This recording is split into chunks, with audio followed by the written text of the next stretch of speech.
논어, 공자지음, 김원중 옮김, 인생을 위한 고전. 제목이 뭐라고? 논어. 휴머니스트. 서문해제 제1편 하기, 배움의 즐거움과 수신의 기본들, 삶의 즐거움, 입신의 근본, 교원 영색, 세 가지 반성할 일, 나라를 다스리는 법. 사람됨이 먼저다. 배움의 의미, 잘못된 것은 고쳐야지. 죽음과 조상에 대한 마음, 질적인 차이. 효의 의미, 예란 조화다. 군자의 길, 호학은 절제다. 가난함과 부유함, 허명을 경계하라. 제2편 위정, 형과 벌보다 덕과 예로 다스려라. 정치는 덕으로, 실한 무엇인가? 형벌로만 다스려서야. 나이에 따라 살다. 효란 어긋남이 없는 것, 부모의 마음, 공경하는 마음이 먼저. 밝은 얼굴, 어리석지 않은 안회, 사람을 아는 세 가지, 스승의 자격, 그릇 같다기보다는 말보다 실천, 군자와 소인의 차이, 배움과 생각, 이단, 알매 기본, 녹봉을 구하는 자세, 정직한 인재, 백성을 대하는 법, 효도도 정치다. 믿음 가는 사람이라야. 주나라 계승의 의미, 제사의 대상. 제3편 8일. 예와 악의 실현이 이상적인 정치다. 참을 수 없는 의식, 제사를 돕다. 선후관계, 검소하고 간소하게, 화의지변, 태산을 속일 수 있는가. 활쏘기의 규칙, 그림은 흰 바탕 위에, 고증할 수 없거늘. 제사가 변했다. 제사에 능통하면 다스린다. 경건한 마음, 하늘에 죄를 지으면 주나라를 따르는 이유. 태묘에서는 물어라. 관역만 쏘려하지 마라. 아껴야 할 대상, 섬김과 아첨, 불임과 섬김, 예란 절제다. 해명, 따짐, 탓을 말라. 관중의 그릇됨, 음악을 논하다. 목탁으로 삼은 이유, 지극한 아름다움과 선함, 윗사람의 채통. 제4편 2인.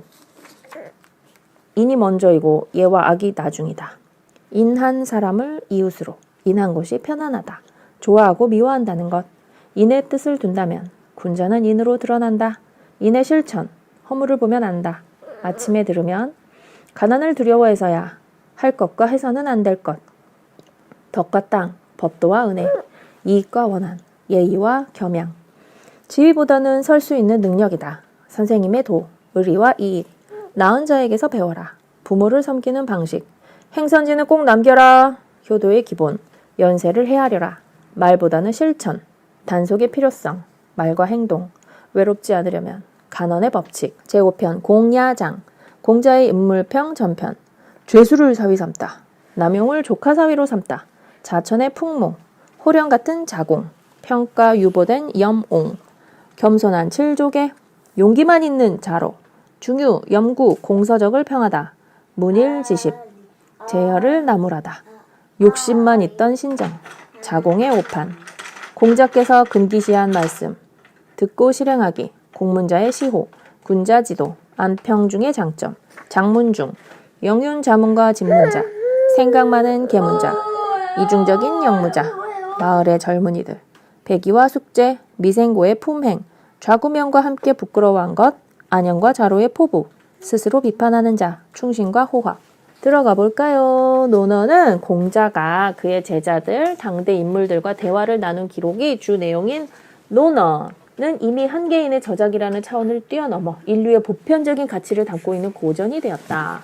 논어는 대부분 대화체로 구성되어 있고 글자 수는 약 12,000자로 노자의 도덕경이 5,200여 자임을 감안하면 2배가 넘는 분량이다. 도덕경에 응집된 사상을 일괄된 필치로 써내려간 저술이라면 논어는 공자와 그의 제자들의 어록집에 가깝다. 제자들의 기억에 의존해 후대에 발췌하고 편집한 담화집이라는 이야기다. 제1편 하기부터 읽어보도록 하겠습니다. 배움의 즐거움과 수신의 기본들.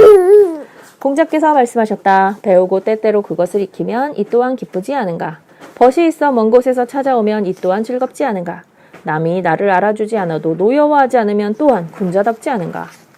입신의 근본, 유자가 말했다. 그 사람됨이 효성스럽고 우애가 있으면서 윗사람을 범하는 자는 드물다.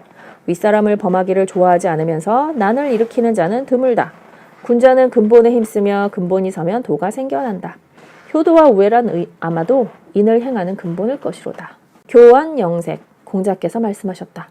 말을 교묘하게 하고 얼굴빛을 꾸미는 자들에겐 인이 드물구나. 세 가지 반성할 일. 증자가 말했다.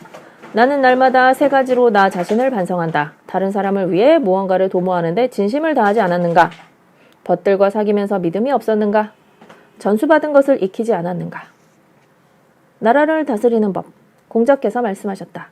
천대의 전차를 가진 나라를 이끌어가는 방법은 일을 경건하게 처리하고 믿음이 있으며 쓰는 것을 절약하고 사람을 사랑하며 백성들을 부리되 때에 맞게 부리는 것이다. 사람됨이 먼저다. 공자께서 말씀하셨다. 제자들은 집에 들어오며 효도하고 집을 떠나서는 우애로우며 삼가고 믿음이 있으며 널리 대중을 아끼면서도 인 한 사람을 가까이 해야 한다. 이것들을 실천하고 남는 힘이 있으면 곧 글을 배운다. 배움의 의미. 자하가 말했다.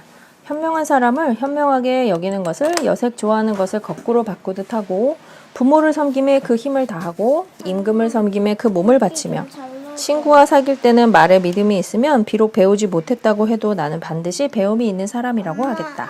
잘못된 것은 고쳐야지. 공자께서 말씀하셨다. 군자가 진중하지 않으면 위험이 없고 배워도 경고하지 못하다. 충심과 신의를 주로 하고 자기보다 못한 자를 벗하지 말며 잘못이 있으면 고치는 것을 꺼리지 말아야 한다. 죽음과 조상에 대한 마음. 증자가 말했다. 죽은 자를 신중하게 모시고 먼 조상까지 추모하면 백성의 덕이 두터운 대로 돌아갈 것이다. 질적인 차이. 자금이 자공에게 물었다. 선생님께서 어떤 나라에 도착하면 꼭 그 나라가 정치를 어떻게 하는지 들으셨는데 그것을 요구하신 것입니까? 아니면 그들이 선생님께 제공한 것입니까? 자공이 대답했다. 선생님께서는 따사로움, 선량함, 공경, 절약, 겸양으로써 그것을 얻은 것이니 선생님이 그것을 구한 것은 아마도 다른 사람이 그것을 구한 것과는 다를 것인저. 효의 의미. 공자께서 말씀하셨다.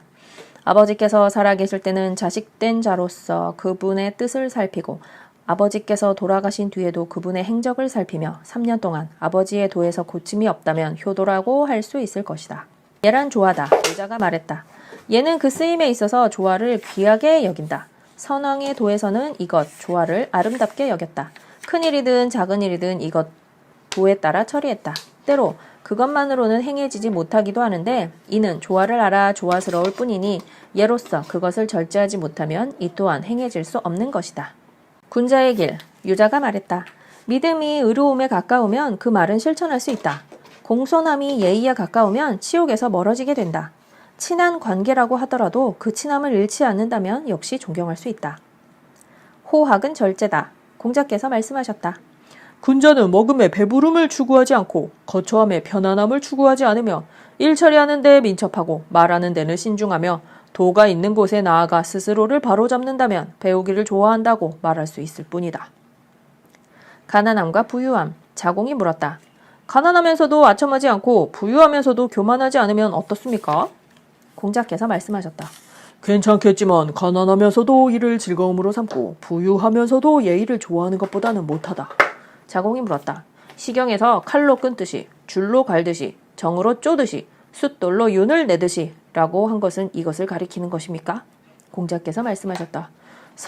자공의 자. 사야, 비로소 너와 더불어 시를 이야기할 수 있겠다. 지나간 것을 알려주었더니 다가올 것을 아는구나. 허명을 경계하라. 공자께서 말씀하셨다. 남이 자기를 알아주지 않는 것을 근심하지 말고 자기가 남을 알지 못하는 것을 근심하라. 다음은 제2편 위정. 형과 벌보다 덕과 예로 다스려라. 정치는 덕으로. 공자께서 말씀하셨다. 정치를 덕으로 하는 것은 비유하자면 마치 북극성이 자리를 지키고 있고 다른 모든 별이 함께 그를 떠받드는 것과 같다. 시란 무엇인가? 공자께서 말씀하셨다. 시경 300편 이를 한마디로 포괄하면 생각에 사악함이 없다는 것이다. 형벌로만 다스려서야. 공자께서 말씀하셨다. 정령으로 이끌고 형벌로 다스리면 백성들은 법망을 교묘하게 빠져나가고도 부끄러움을 모른다. 덕으로 이끌고 예로써 다스리면 백성들은 부끄러워할 줄도 알고 잘못을 바로잡게 된다. 나이에 따라 살다. 공자께서 말씀하셨다. 나는 15세에 배움의 뜻을 두었고 30세가 되어서는 자립했으며 40세가 되어서는 미혹되지 않았고 50세가 되어서는 천명, 하늘의 명을 알게 되었으며 60세가 되어서는 귀가 순해졌고 70세가 되어서는 마음이 하고자 하는 대로 따라도 법도를 어기지 않았다. 효란 어긋남이 없는 것. 맹의자가 효에 대하여 물었다. 공자께서 말씀하셨다. 어긋남이 없는 것입니다. 번지가 수레를 몰고 있었는데 공자께서 그에게 이렇게 말씀하셨다. 맹손이 나에게 효를 물어 내가 어긋남이 없는 것이라고 대답했다. 번지가 물었다. 무슨 뜻으로 하신 말씀입니까? 공자께서 말씀하셨다. 부모가 살아계실 때는 예로서 섬기고 돌아가신 다음에는 예로서 장사를 지내고 예로서 제사를 모시는 것이다. 부모의 마음, 맹모백이 효에 대하여 물었다. 공자께서 말씀하셨다. 부모는 오로지 그 자식의 질병을 근심한다. 공경하는 마음이 먼저, 자유가 효에 대하여 물었다. 공자께서 대답하셨다. 오늘날 효는 부모를 봉양하는 것을 바란다. 개나 말 따위도 모두 서로를 먹여주고 있으니 공경하지 않는다면 무엇으로 구별하겠느냐? 밝은 얼굴, 자하가 효에 대하여 물었다. 공자께서 말씀하셨다. 안색을 밝게 하는 것이 어렵다. 일이 있을 때 자식이 그 수고로움을 다한다고 하여 또 술과 음식이 있어 윗사람이 드시게 한다고 하여 이런 일만으로 효라고 할 수 있겠느냐? 어리석지 않은 안회, 공자께서 말씀하셨다. 내가 회, 안회와 온종일 이야기를 나눴는데 거스르는 말을 하지 않아 마치 어리석은 것 같았다. 물러간 뒤 그가 홀로 지내는 것을 살펴보니 또한 내가 해준 말들을 충분히 발휘하고 있었으니 회는 어리석지 않다. 사람을 아는 세 가지, 공자께서 말씀하셨다. 그가 지금 하고 있는 일을 보고 그가 어떤 이유로 그렇게 하는지 관찰하고 그가 편안하게 여기는 것을 세밀히 살펴보라. 사람이 어떻게 자신을 숨기겠는가? 사람이 어떻게 자신을 숨기겠는가? 스승의 자격, 공자께서 말씀하셨다. 옛것을 익히고 새것을 알면 스승이라고 할 수 있다. 그릇 같다기보다는 공자께서 말씀하셨다. 군자는 그릇이 아니다. 말보다 실천, 자공이 군자에 대하여 여쭈었다. 공자께서 말씀하셨다.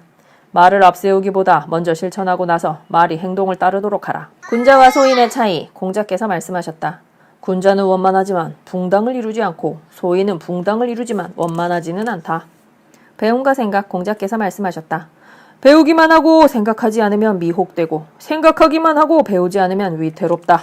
이단, 공자께서 말씀하셨다. 이단을 공격하는 것, 이는 해로울 뿐이다. 알매 기본, 공자께서 말씀하셨다. 유야, 너에게 안다는 것이 무엇인지 가르쳐 줄까? 어떤 것을 알면 안다고 하고 알지 못하면 알지 못한다고 하는 것, 이것이 진정으로 아는 것이다. 녹봉을 구하는 자세, 자장이 녹봉을 구하는 방법을 배우고자 했다. 공자께서 말씀하셨다. 많이 들으면서도 의심나는 것은 빼버리고 그 나머지를 신중하게 말하면 허물을 적게 할 것이다. 많이 보면서도 미혹된 것을 남겨두고 그 나머지를 신중하게 실행하면 후회를 적게 할 것이다. 말에 허물이 적고 행동에 후회가 적으면 녹봉은 그 안에 들어있다. 정직한 인재, 노나라 애공이 물었다. 어떻게 하면 백성들이 복종합니까? 공자께서 대답하셨다. 정직한 사람을 청거하여 비뚤어진 사람들 위에 두면 백성들은 복종하겠지만 비뚤어진 사람을 뽑아 정직한 사람 위에 두면 백성들은 복종하지 않을 것입니다. 백성을 대하는 법, 계강자가 물었다. 백성들로 하여금 공경하고 충성하게 권하려면 어떻게 하면 되겠습니까? 공자께서 대답하셨다. 백성들을 대할 때 윗사람으로서 장엄하면 아랫사람이 공경하게 되고 부모님께 효도하고 자애로우면 마음을 다할 것이며 착한 사람을 등용하여 능력 없는 사람을 가르치도록 하면 될 것입니다. 효도도 정치다. 어떤 사람이 관직에 있지 않은 공자에게 말했다. 선생께서는 어찌하여 정치를 하지 않으십니까? 공자께서 말씀하셨다. 서경에 이르기를 효도하고 오직 효도하여 형제들에게 우애롭게 대하고 정치에 이것을 베풀어라 라고 했으니 이 또한 정치를 하는 것이다. 어찌 벼슬을 해야만 꼭 정치를 하는 것이겠느냐. 믿음이 가는 사람이라야. 공자께서 말씀하셨다. 사람이면서 믿음이 없다면 그것이 옳은지 모르겠구나. 큰 수레에 끌채가 없고 작은 수레에 월이 없다면 그런 수레를 어찌 몰고 갈 수 있겠느냐. 주나라 계승의 의미, 자장이 물었다. 열 왕조 이후의 일을 알 수 있겠습니까? 공자께서 말씀하셨다. 은나라는 하나라의 예절을 이어받았는데 거기에서 덜고 보탠 것을 알 수 있으며 주나라는 은나라의 예를 따랐는데 거기에서 덜고 보탠 것을 알 수 있다. 아마도 주나라를 계승한다면 비록 백왕조 이후의 일이라 할지라도 알 수 있다. 제사의 대상, 공자께서 말씀하셨다. 자기 조상의 귀신이 아닌데도 제사 지내는 것은 아첨하는 것이고 마땅히 해야 할 일을 보고서도 하지 않는 것은 용기가 없는 것이다.